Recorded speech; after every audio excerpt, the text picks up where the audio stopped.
Hello everyone, as you know about the industrial location, in the previous video I told you about that. Let's again industrial revolution.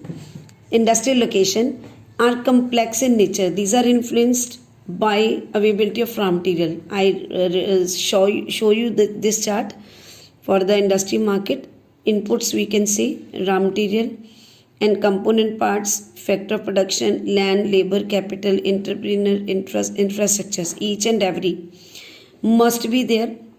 So each and every things available at one place. So consequently, manufacturing activities tend to locate at the most appropriate place, where all the factors of industrial location are either available or can be arranged. या तो वो available हो या फिर arrange किए जा सके वहाँ पे. So that's why it's good for the industries. Is that clear? So industrial location are either available or can be reached at lower cost. After an industrial activity start, urbanization follows. Sometimes industry are located in or near the cities. Thus industrialization and urbanization go hand to hand. That's why both the things will go hand to hand. What's the difference between the urbanization and industrialization? When industries introduce day by day, that was industrialization, and due to industrialization urbanization start up over there. Urbanization mean village जो है वो increase हो रहे हैं, cities expand हो रहे हैं. So this we can say that. Is that clear? Sometime industry are located in near the cities. So जिस वजह से ये urbanization expand होती जा रही है. So cities provide market and also provide service such as banking, insurance. You can see in this chart. Banking, insurance, transport, labor, consultant,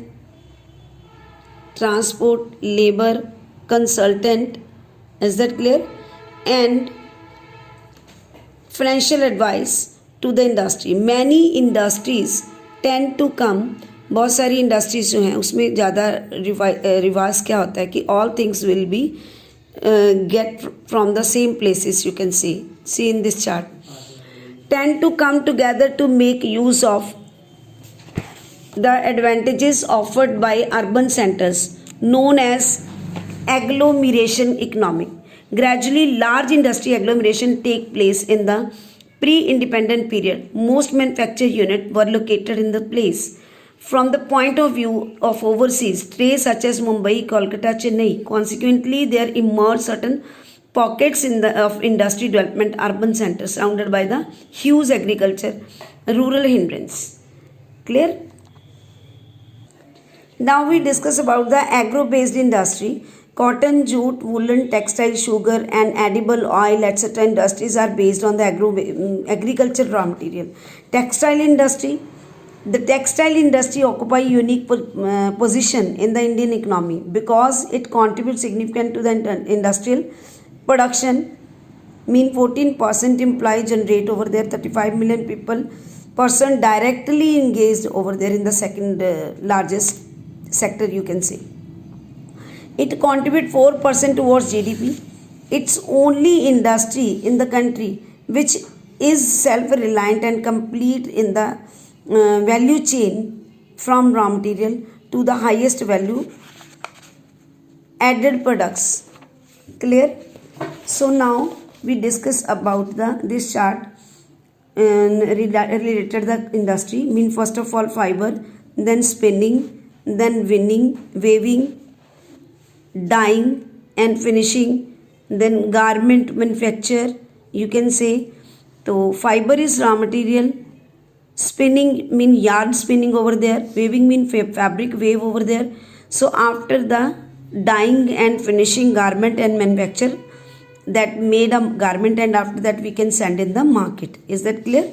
So now we are talking about textile, cotton textile. In ancient India, cotton textile were produced with hand spinning and handloom weaving techniques. After the 18th century, power loom came into use due to invention. So our traditional industries suffered a setback during colonial period because they could not compete with mill-made cloth from England. So as on 30th November 2011, there were 1946 cotton and human-made fiber textile mill in the country. About 80% of these are private sector and rest of the public operative. What's the difference between the private sector and public operatives?